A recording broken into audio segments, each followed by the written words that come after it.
Quiero hablarles en esta mañana sobre el atrevido peligro de jugar con el pecado. Y he puesto al tema: el pecado no es tu amigo. El pecado no es tu amigo. Nuestro sistema de vida en la iglesia a veces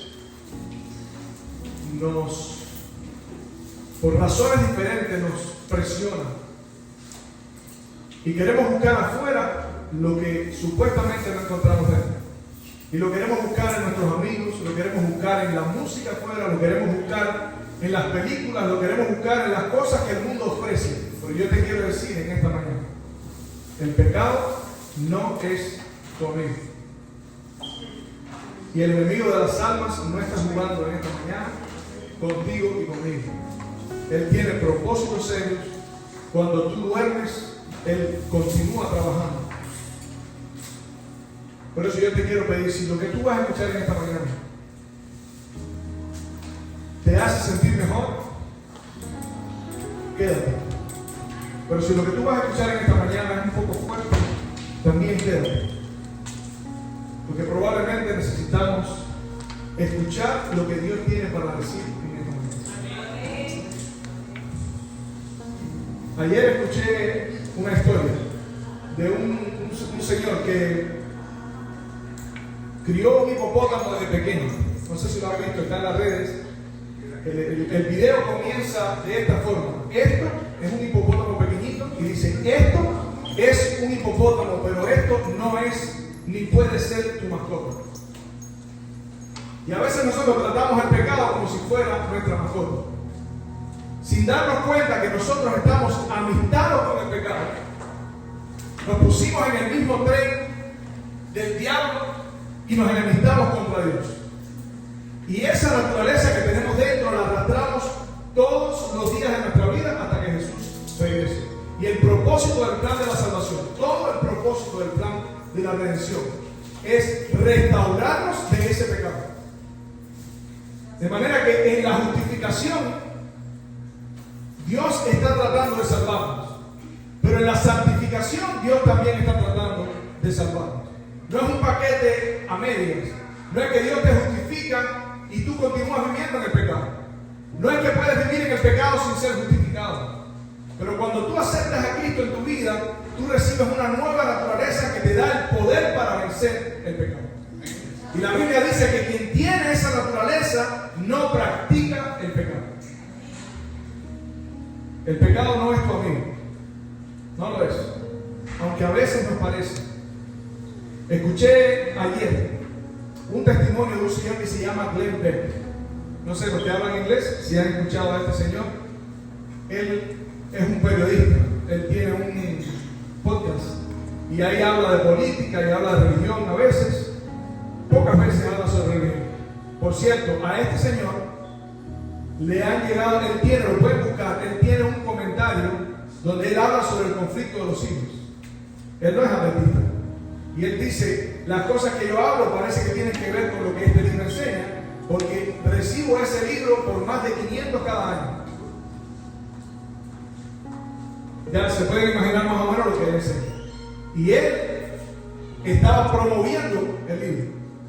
Es extraño, a veces nosotros no aprovechamos las bendiciones que tenemos, y Dios tiene que usar a otra persona para promover estas cosas. Pero este señor tuvo un sueño. Él cuenta que él vivió en Nueva York por muchos años y se pasó 10 años con una enfermedad.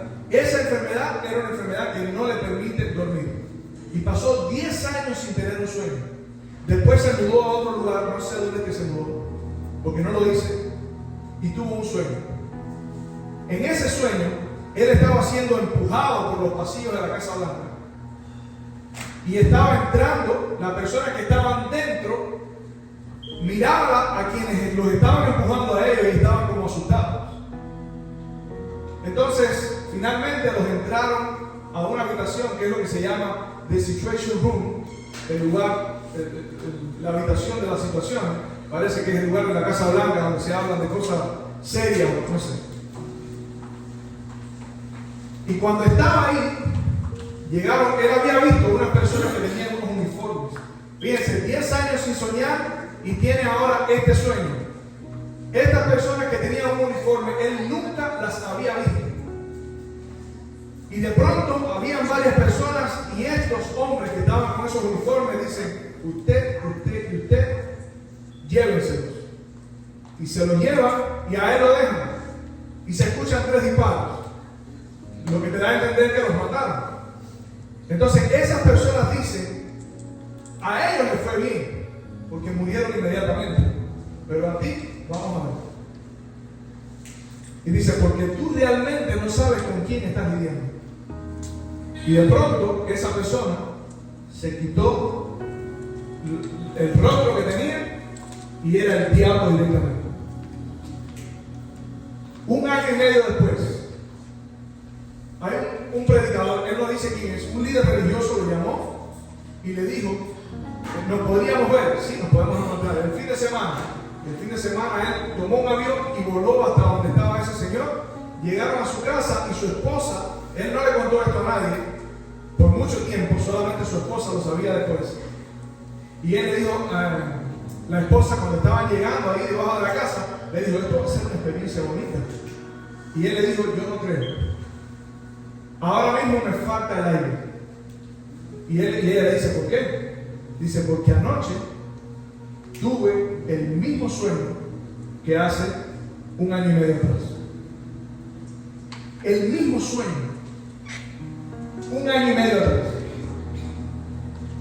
Entró a la casa, se sentó y el líder, no menciona su nombre, le dijo, usted sabe que Dios le habla a las personas de diferentes formas, ¿verdad? La esposa le había dicho, yo creo que tú le deberías decir. Y él dijo, no. O sea, ¿cómo le voy a decir? Ahora mismo con ese sueño, yo no tengo la menor idea quién es quién. Y cuando se sentó, el hombre le dice, usted sabe que Dios le habla a las personas de diferentes formas, ¿verdad? Le dice, sí.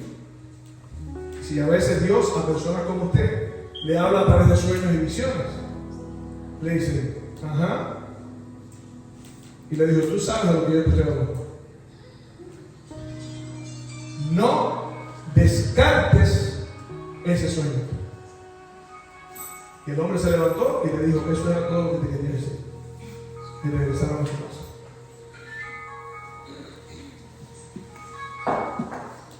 Dios habla de diferentes formas y de diferentes maneras. Y la Biblia dice, no menosprecies las profecías. A la ley y al testimonio. ¿Está eso conforme a la ley y al testimonio? Eso dice la Biblia. Cuando los gobiernos del mundo se dejen dirigir por el diablo, o cuando los gobiernos del mundo se dejan dirigir por el diablo, y nosotros, teniendo estas verdades, continuamos pensando que todo esto es de juguete. Y él estaba hablando de esto en el contexto de los abortos. Él estaba contando esta historia en el contexto de los abortos, de la pedofilia y de la obra que el diablo está haciendo para llevarse a los hijos. Porque él está mencionando a Moloch, que era el dios a quien se sacrificaban los niños en otro tiempo. Y él está diciendo, en otras palabras, que el diablo está trabajando con los gobiernos de este mundo para pasar leyes que permitan continuar abortando niños, y eso lo está recibiendo el diablo como un sacrificio. Increíble. Ustedes no se han puesto a pensar que hay que ser muy malo, o hay que tener la conciencia muy cauterizada para no darse cuenta que un niño con 5 meses, con 2 meses, con 9 meses es un ser vivo. El diablo viene por tus hijos, por ti y por tus hijos. No se te olvide eso. Ser un predicador en estos tiempos es un asunto serio. Ser un predicador es un asunto serio porque vivimos en una generación que quiere escuchar a la palabra de Dios que se mantuvo firme en el tiempo. Queremos que la palabra de Dios deje de ser lo que era y se acomode a este tiempo. Entonces, cuando tú eres un predicador,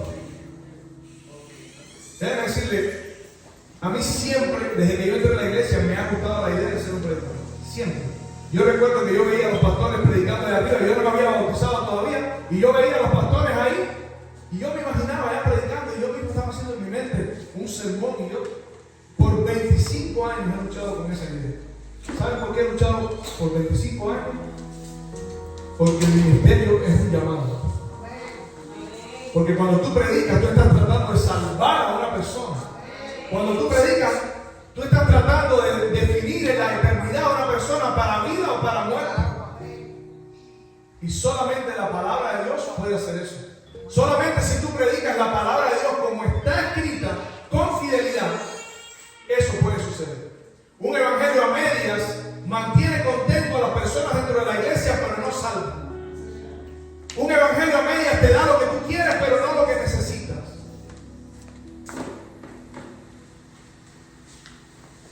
Hay un amigo mío que estuvimos en una prisión hace poco.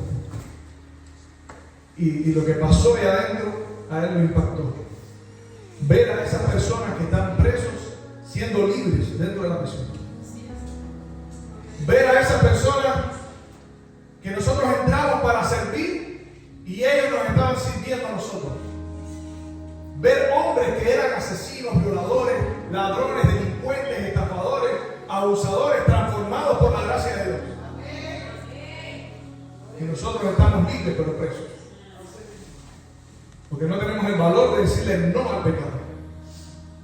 Porque nos gusta el pecado, porque estamos amistados con él. Y fíjate, yo no estoy hablando aquí de adulterio solamente, yo estoy hablando aquí del egoísmo, del orgullo, de la envidia, de las cosas que no se ven. ¿Sabes de qué estoy hablando también? Del peor de todos los pecados. El peor de todos los pecados es tener un corazón que no le pertenece a Cristo.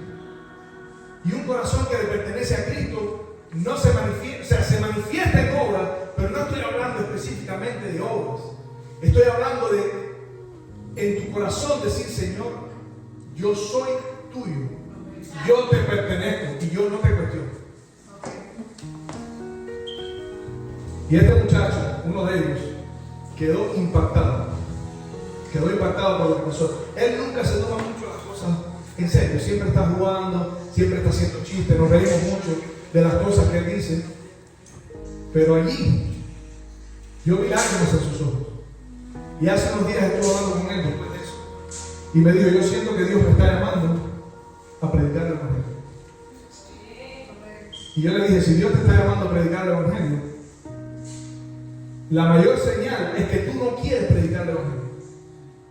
Tú nunca pensaste en ser un pastor. Porque además, ¿quién quiere ser un pastor? ¿Quién quiere ser un pastor que predique lo que la Biblia enseña? Después que tú te pasas horas estudiando, buscando de la palabra de Dios, mientras otros están viendo televisión, mientras otros están jugando, mientras otros salen a comer, mientras otros pasan buenos tiempos, tú estás pasando también buen tiempo. El predicador pasa muy buenos tiempos. Porque recibe primero la revelación de Dios. Pero es un sacrificio, a veces es una tentación. La familia no lo entiende. ¿Quién quiere ser un predicador? Cuando tú predicas la palabra de Dios, lo que está escrito en ella, y lo que haces es recibir críticas. Te tildan de extremistas, te tildan de fariseos, te tildan de imprudentes, te tildan de, como me dijeron estos días, impulsivo. Y me dijeron otras cosas más, que para qué las voy a decir aquí. ¿Quién quiere ser un predicador cuando en el momento en que tú te conviertes en un predicador estás arrebatando la presa de la mano del diablo y te conviertes entonces en el blanco del diablo? ¿Quién quiere ser un predicador? ¿Sabes? En tiempo, cuando Jesús ascendió al cielo, los predicadores tenían una sola ganancia. ¿Saben cuál era? La muerte. Por eso la iglesia tenía el Espíritu Santo, porque eran hombres que la Biblia dice que saludaban la muerte, y los historiadores dicen que la saludaban y la superaban. Y hay una historia, 3 historias que leí. En un libro de historia leí 3 historias. Una de ellas era un gladiador.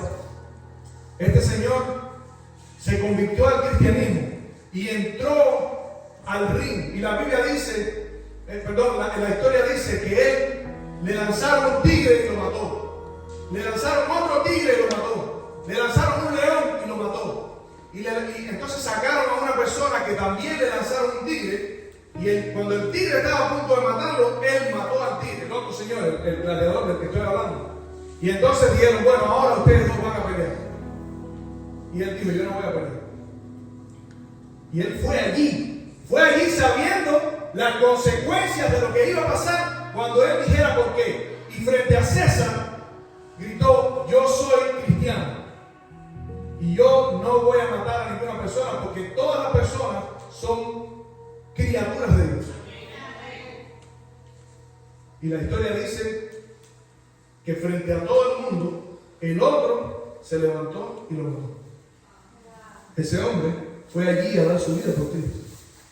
Y el libro de Hebreos dice que hubieron muchas personas, los cristianos de otros tiempos, dice, algunos taparon bocas de leones, otros apagaron fuegos impetuosos, otros recibieron sus muertos por resurrección, pero muchos no quisieron ser rescatados porque esperaban una mejor resurrección, porque su mente y su corazón estaban en otro lugar. Ser un predicador con beneficios es fácil. Es como trabajar para una empresa. Usted trabaja para una empresa y le dan vacaciones, le pagan los viáticos, le pagan la gasolina, le dan una carrera para que sus hijos paguen, se la pagan completa. Así que no puede ser un predicador. Y no tiene nada malo eso, quiero decir, no tiene nada malo. Creo que es algo muy bueno. El problema es que a veces nos confundimos. Cuando en el Imperio Romano el cristianismo se corrompió porque se mezcló con el paganismo, antes era la religión perseguida, ahora era la religión favorecida, era la religión principal del imperio. Y entonces los que no entraban antes, ahora sí comenzaron a entrar. Y la Biblia dice, Pablo dice que se colaron sigilosamente dentro de la iglesia, vestidos de cristianismo. ¿Sabe lo que Pablo dice? Pablo le dijo a Timoteo, sufre penalidades, sufre prisiones a modo de malhechor, como si fueras un delincuente. Sufre, pelea. Tú estás en este mundo, le dice, nada traíste a este mundo y nada te vas a llevar. Pelea la buena batalla de la fe. Pelea, y en otro lugar Pablo le dice a los hebreos, pelea contra el pecado hasta la sangre. Yo no veo otra referencia a lo que a éxito, a superación personal, a métodos estratégicos para poder tener una mejor vida, aunque yo creo que esas cosas son buenas. Pero tenemos que tener claro que el Evangelio no está diseñado para arreglar tus problemas externos, sin antes resolver tu problema interno, que es el problema del pecado.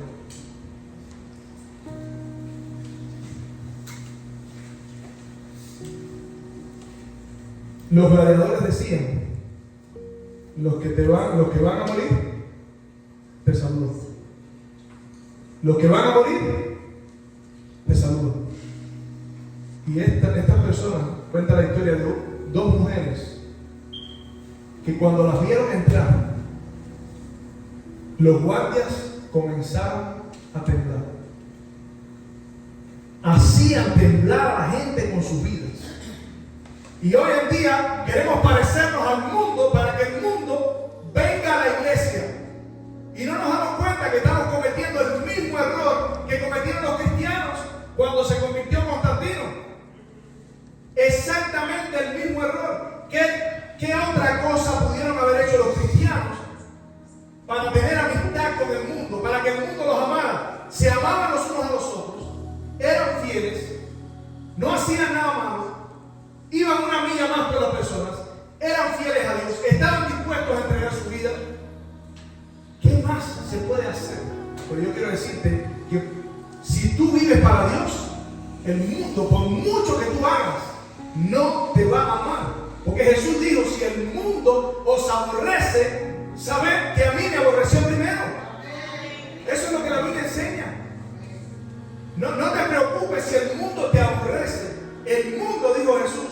aborrecerá, porque ustedes no son del mundo. Antes, como yo os elegí a vosotros del mundo, entonces por eso el mundo os aborrece. Si fueres del mundo, el mundo no os aborrecería, dice la Biblia. Cuando tú ves una iglesia que el mundo no la aborrece, porque la iglesia, dice el Espíritu de profecía también, el mundo se metió en la iglesia. Por favor, no quiero que piensen ahora que estoy hablando de la música. O sea, no estoy hablando de la música. Estoy hablando de un problema que es mucho más grande. Es un problema que tenemos. Sin música, aquí nosotros tenemos el mismo problema. Tenemos un corazón dividido.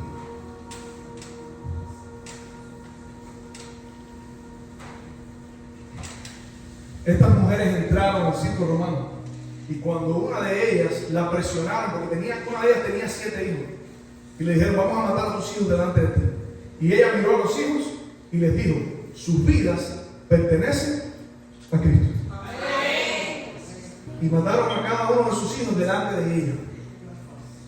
Y después la mataron a ella. Y la otra señora que había ahí, la llevaron al frente y el guardia temblaba para matarla. Y ella tomó la espada y le dijo: por aquí. No hay miedo a la muerte. Fueron atrocidades las que vivió la iglesia. Y a nosotros se nos olvida, es fácil que nos engañen. Dios es amor. Dios es amor. Yo quiero que tú sepas el sacrificio que Cristo hizo en la cruz. No tiene comparación. Todo lo que pasaron estos hombres, muchos de ellos murieron en una forma peor que la que murió Jesús. Pero el sufrimiento de Cristo era el peso del pecado que llevaba sobre sí. Era tal, dice el Espíritu de profecía, que hubo un punto en Getsemaní cuando Jesús pasó a manos de las potestades. ¿Saben lo que eso significa? El diablo recibió toda la autoridad para jugar con Cristo como un gato juega con un ratón entre 4 paredes. Lo escupieron, lo maltrataron, le pusieron una corona de espinas grandes, le dieron con un palo sobre esa corona, su sangre chorreaba por aquí, por la frente. A veces supongo que no podía ver porque la sangre nublaba sus ojos. Y encima de eso sentía el peso de la culpabilidad del pecado. La escena era tan terrible que el Espíritu de profecía dice que los ángeles velaron sus ojos. No quisieron ver lo que estaba pasando. Y el sufrimiento era tal que dice que de sus poros salieron como grandes gotas de sangre. La angustia, la agonía, a causa de sentir la separación entre él y Dios y su Padre, era tan terrible que un ángel tuvo que venir a fortalecerlo físicamente. ¿Sabes por quién hizo eso Jesús? Por ti. Jesús hizo eso por los pecadores de afuera que no quieren saber de Jesús. Jesús, cuando yo nací, el derecho que tuve a respirar era por la sangre que Cristo derramó en la cruz. El amor de Cristo fue tan inmenso que estuvo dispuesto a hacer un sacrificio infinito. Dios te ama. Y Dios hizo todo lo que se podía hacer para salvarte. Mi pregunta es: ¿aceptarás tú ese sacrificio? ¿Te rendirás tú a Dios? ¿Le darás tu vida en ofrenda? ¿Reconocerás tú quién eres y quién es Dios? ¿Sabes? A veces nosotros cuestionamos cosas que nosotros no entendemos de la Biblia. Hay muchas cosas que están ahí en el Antiguo Testamento que no entendemos por qué Dios mandó hacer esto y aquello. Y hay una persona que yo conozco que en una conversación dijo, alguien le estaba hablando sobre el adulterio, y es una persona con la que yo he hablado y hemos hablado y le hemos dicho, tú tienes que vivir para Dios, tú tienes que entregarle tu corazón a Dios, tú tienes que ser fiel a Dios. Si tú no tienes esposa, mantente fiel hasta que tengas y Dios te dé una esposa. Y él hizo este comentario con otras personas, y cuando le preguntaron, ¿y eso dónde lo dicen? Ellos son cristianos, son adventistas. El muchacho le respondió, Dios lo dice. Y uno de ellos le dijo, ¿qué Dios? El mismo Dios que mandó a matar hombres, mujeres y niños. Miren la respuesta. Hay otro que también escuché hace unos años decir, si Dios, escuchen esto, si Dios es un Dios que realmente mandó a matar hombres, mujeres y niños, si Dios es un Dios que hizo esto, si Dios es un Dios que hizo aquello, si Dios es un Dios no merece mi amor. ¿Quién eres tú, gusano irreverente? ¿Quién eres tú? Pablo dice, ¿quién eres tú que contiendas con Dios? Y en el libro de Job, igual, Dios le dice, ¿me condenarás tú para justificarte? ¿Me condenarás a mí para justificarte tú? A veces los caminos de Dios son extraños. Los caminos de Dios son difíciles de entender. Pero en la vida tenemos dos tipos de cristianismo. Cristianismo antropocéntrico y un cristianismo teocéntrico. El cristianismo antropocéntrico es el cristianismo que podemos ver hoy. Es el cristianismo de yo quiero, yo como lo que quiero comer, yo visto lo que quiero vestir, yo camino por donde quiero caminar, yo me junto con quien quiero juntarme, yo veo lo que quiero ver, yo hago. Es para mí, lo que Dios hace es para mi bendición, lo que Dios hace es porque yo, lo que Dios hace es porque... Y Dios tiene que actuar como yo pienso. Si lo que Dios hizo en el Antiguo Testamento no encaja con mi pensamiento, por cierto, un pensamiento que lo recibimos de la cultura donde vivimos, una cultura adiestrada por el diablo, si Dios no hace lo que yo pienso como yo lo pienso, entonces ese no es el Dios que yo quiero. Y sabes, se necesitan en este tiempo hombres que estén dispuestos a tener un Dios, un cristianismo teocéntrico. ¿Saben lo que pensaban los hebreos? Estos hombres de quienes hoy decimos, ellos no entendían bien el carácter de Dios. Ellos pensaban, si no lo entendían bien, peor, porque ellos, sin entender, viendo las cosas que ellos creían que Dios hacía, como cuando Jerusalén fue invadida por los babilonios, Babilonia destruyó Jerusalén. Y vaya a las lamentaciones de Jeremías.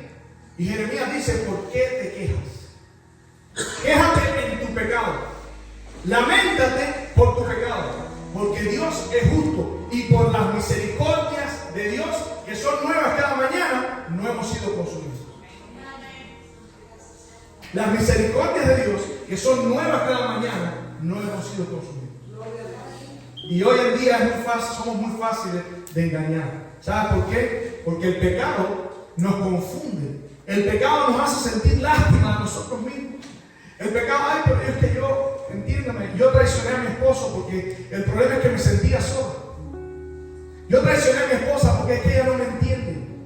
Yo traicioné, yo, porque no me gustó, porque no sentí, porque... Y entonces somos fácil presa. El diablo te ofrece precisamente cuando tú no tienes integridad, cuando tú no comprendes quién es Dios y no comprendes quién eres tú, entonces eres una presa fácil. Cuando tú no comprendes cuál es tu responsabilidad para con Dios, cuando tú no entiendes que eres un mayordomo de Dios, que tú no te perteneces, que Cristo te compró con su sangre, que todo lo que tienes se lo debes a Él, entonces somos fácil presa, porque tenemos lástima a nosotros mismos. Mira, el sábado tú tienes que ir a trabajar, porque el problema es que si no, tu familia, ¿qué le va a pasar? lo mismo que le pasó a los cristianos, se murieron. Se murieron. Ellos entregaron su vida por Cristo y estaban gozosos de entregar su vida por Cristo. ¿Se dan cuenta que es un concepto completamente diferente? Hoy en día buscamos la felicidad, pero la Biblia, la felicidad que habla, dice: bienaventurados quienes, los que son perseguidos por tu nombre. Bienaventurados sois cuando os persigan y hablen toda clase de mal contra vosotros mintiendo. Entonces, cuando perdemos el enfoque, ¿saben? Jesús, un día a Pedro se le acercó y le vino con la trampita. El Señor, ten compasión de ti. ¿Sabes lo que Jesús le dijo? Apártate de mí, Satanás. Y yo te quiero decir, cada vez que venga alguien a autocompadecerse de ti, dile: apártate de mí, Satanás. Pero por favor, tú eres un joven, tú tienes que seguir. Señores, la oportunidad que tienen esos jóvenes de ser famosos, apártate de mí. Pero pobrecito de ti, ¿qué va a hacer de tu vida? Apártate de mí, porque mi esperanza no está en este mundo ni lo que el mundo ofrece. Porque el mundo pasa y sus deseos con él. Y cuando tú te empiezas a poner viejo, disculpe que aquí todo el mundo es joven. Cuando tú te empiezas a poner viejo, empiezas a pesar las cosas diferentes. Y te empiezas a dar cuenta que esta vida no tiene sentido.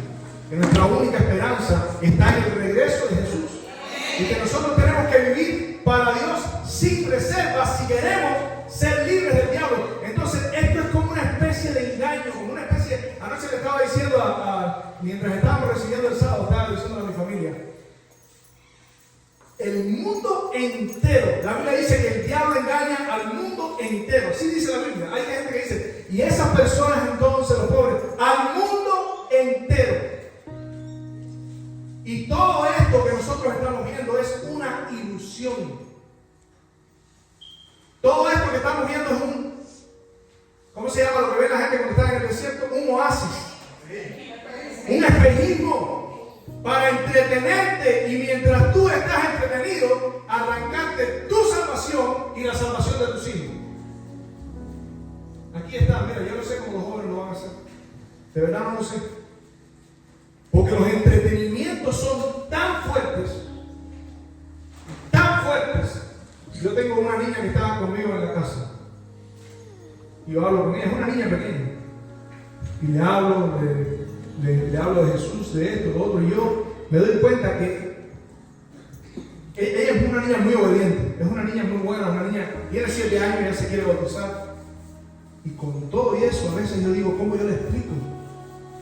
¿Cómo yo le explico que todos estos muñecos de Disney y todas estas cosas son parte de esa trampa?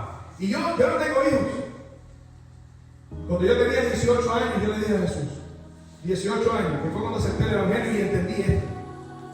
Le dije: yo, si tengo hijos para el infierno, no los quiero. Yo no tengo derecho a decidir qué pasa con mi vida. Pero si tú me das la alternativa, hijos para disfrutarlos en este mundo y que se pierdan por la eternidad, no me los des. Y parece como que no iban a ir por buen camino. Pues ya a esta altura no creo que yo voy a terminar. A no ser que Dios me vaya a dar un profeta, como le pasó a Juan el Bautista. Y ojalá que así sea. Hijos para disfrutarlos en este mundo. ¿Cómo puedes disfrutar a tu hijo cuando tú ves que sus deseos están siendo arrastrados por las cosas de esta vida? ¿Cómo puedes? Y como le dije a un amigo mío ayer, aunque tus hijos estén afuera, déjame decirte, no quiere decir que no hay esperanza. Porque Dios ha prometido hacer lo imposible para salvar a tus hijos. Amén. Dios ha prometido, pero nosotros tenemos una responsabilidad. Amén. La única manera en que se puede romper el yugo del diablo es orando y viviendo para Dios, para que el Espíritu de Dios pueda vivir en su casa. Amén. No hay otra forma. Pedro le dijo a Jesús: Señor, pobrecito de ti, vete de mí, Satanás. ¿Qué le dijo la mujer de Job a Job? ¿Aún retienes tu integridad? ¿Qué estaba diciendo? ¿No te da pena de ti mismo? ¿No te da lástima de ti mismo? Maldice a Dios y muérete. Y Job Señora, necesitamos hombres y mujeres como Job. Necesitamos hombres y mujeres que cuando el diablo venga a decirle, pobrecito de ti, le diga, apártate de mí, Satanás. Yo estoy en esta vida no para recibir solo lo bueno, sino lo que Dios determine con mi vida.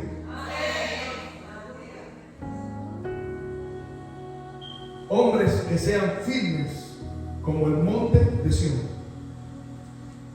El pecado nos engaña, el pecado nos confunde. Mientras más lo practicamos, más nos hace creer que somos como Dios, que tenemos derecho a cuestionarnos, que tenemos derecho a reclamarles, que somos como Dios, que podemos sacar cuentas con Dios. Un día Job se atrevió a intentar sacar cuentas y el Señor le dijo, ¿dónde estabas tú cuando yo hice todas estas cosas? ¿Quién eres tú? Y cuando se refiere a Jacob le dice, gusano de Jacob.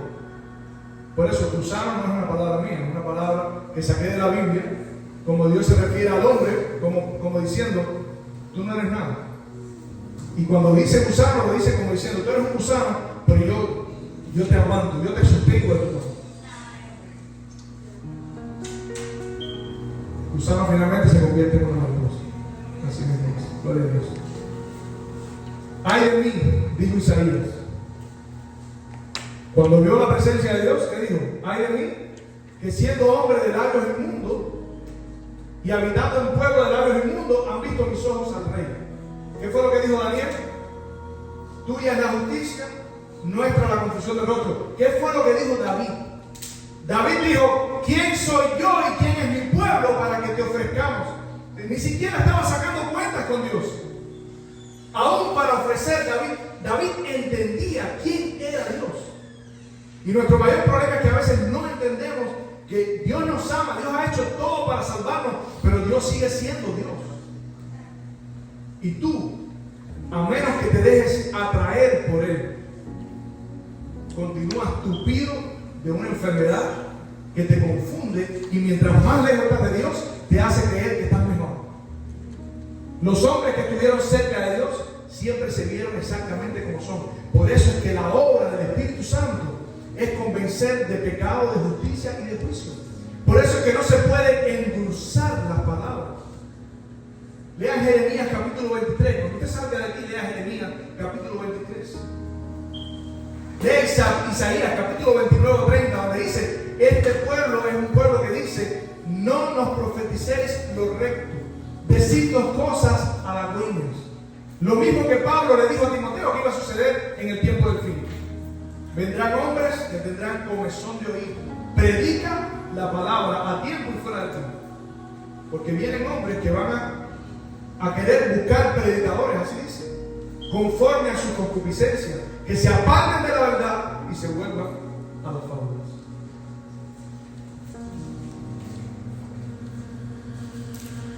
El texto que leí al principio dice, las armas de nuestra milicia no son carnales sino espirituales, poderosas en Dios.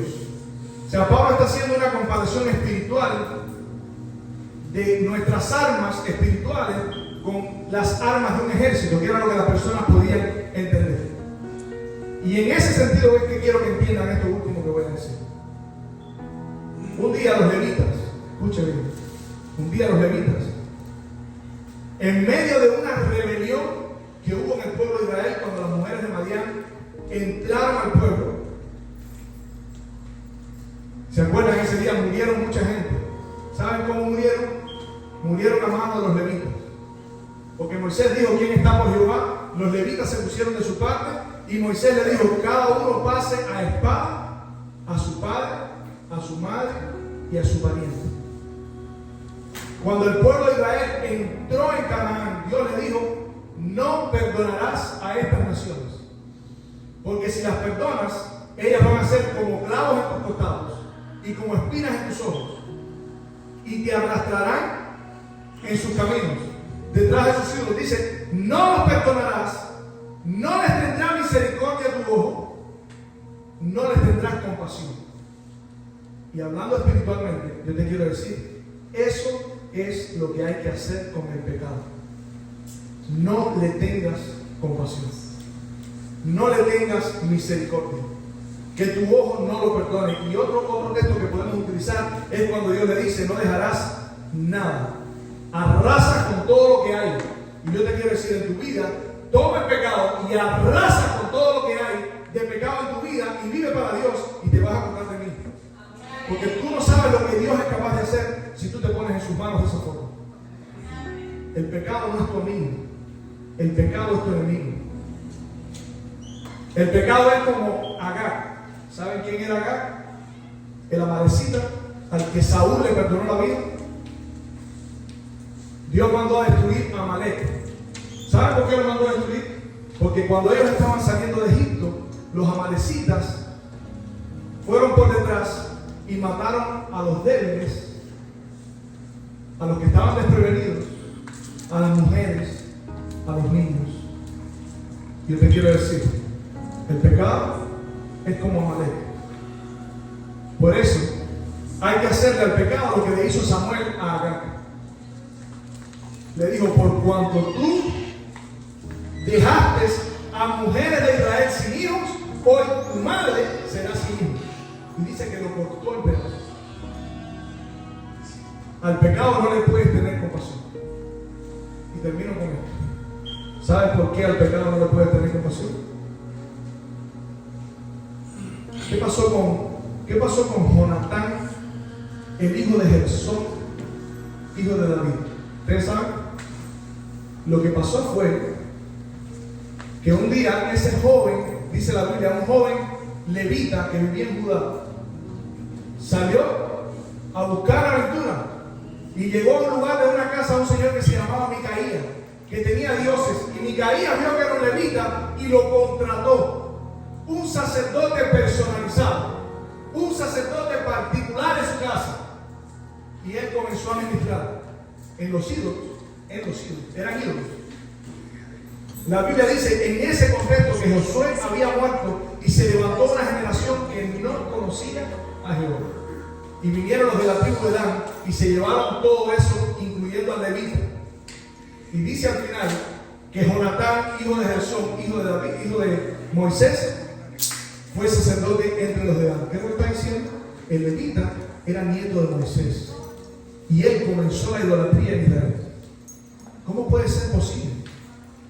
¿Será que los padres no pudieron transmitirle las grandes maravillas que había hecho Dios en su pueblo? ¿Qué pasó con los hijos de Leví? De Aarón. Nadab y Abiú. Murieron, fulminados. ¿Qué pasó con los hijos de Elí? ¿Qué pasó con los hijos de David? ¿Qué pasó con los hijos de Noé? Lean para que vean, no tengo tiempo para eso, pero la Biblia dice que Dios mandó el diluvio para salvar a Noé. Porque si no manda el diluvio se pierden todos. Así mismo Dios tuvo que sacar a Lot. Si Dios no lo saca por la mano se pierden todos. Las hijas, la esposa, todo. La influencia del mundo era tan fuerte. Y busquen en las genealogías de Génesis. Está Sem, Enos, Adán, Set, Enos, Cainán, Mahalaleel, Jared, Enoc, Matusalén y Lamec. Hasta Noé. Lamec era el padre de Noé. ¿Sabe cuántos años duró Adán? ¿Sabe hasta cuándo duró Adán? 930, algo así, ¿verdad? 930 años. Quiere decir, él vivió hasta Lamec. Estos hombres eran hombres que eran los pilares, los padres de la descendencia de la mujer. ¿Dónde están sus hijos? Los hijos de Enoc. Porque dice que ellos tuvieron, Adán tuvo a Set y tuvo hijos e hijas. Set tuvo a Enos y tuvo hijos e hijas. Enos tuvo a Cainán y tuvo hijos e hijas. Y así todos tuvieron hijos e hijas. Y todos ellos no entraron en el arca. La tierra estaba poblada de ellos. Y todos ellos se perdieron. El pecado no es tu amigo.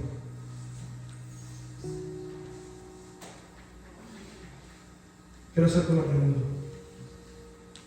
es para ti, para que respondas para ti. ¿Estás entendiendo la seriedad de lo que yo te he estado tratando de decir en esta mañana? ¿Estás entendiendo que no se trata solamente de ti? De tu salvación probablemente depende la salvación de tus hijos. Hoy se necesita un pueblo que quiera vivir como Job, que quiera vivir como Moisés, que quiera vivir como Enoc. En una generación torcida se mantuvieron firmes como un ancla, firmes como una roca. ¿Te gustaría en esta mañana decirle a Jesús: Señor, entendí, jugué demasiado con este mensaje? Hay otros que tienen que andar promoviendo lo que tú me diste a mí, porque yo no he tenido el valor de hacerlo. Las piedras están hablando. Quiero ponerme en tus manos para que todos estos espacios puedan ser llenos. Para que cuando Cristo regrese por segunda vez, tú puedas estar entre esa multitud que recibirá a Jesús en las nubes de los cielos, pero no lo recibirás solo, sino que tus hijos estén contigo. Porque la Biblia dice que Jesús te preguntará: ¿dónde están los hijos que te di? Y Dios ha prometido arrancar, dice, la presa del hombre fiero de sus manos, y Él salvará a tus hijos. Amén. Tu pleito, yo lo pleitearé, y yo salvaré a tus hijos. Amén. Pero cree en el Señor Jesucristo y serás salvo tú y tu casa. Tienes que creer tú, y tienes que vivir para Dios. Amén. Tienes que rendirte, someterte a Dios. Aquí en este mundo no hay nada, señores. Nada. Yo trabajo, yo estudio, yo hago todas esas cosas, pero mi corazón está en otro lugar y no me interesa nada. El otro día alguien me dijo: tú eres un extremista, que dice, yo quiero intencionalmente ser ese extremista. Quiero que mi ciudadanía no se me olvide que están los hijos. Quiero que mi ciudad no se me olvide que están los hijos. Quiero que el templo no se me olvide que está en el cielo. Y la ciudad que yo espero no es Miami, es la Nueva Jerusalén. Que Dios te bendiga en este momento.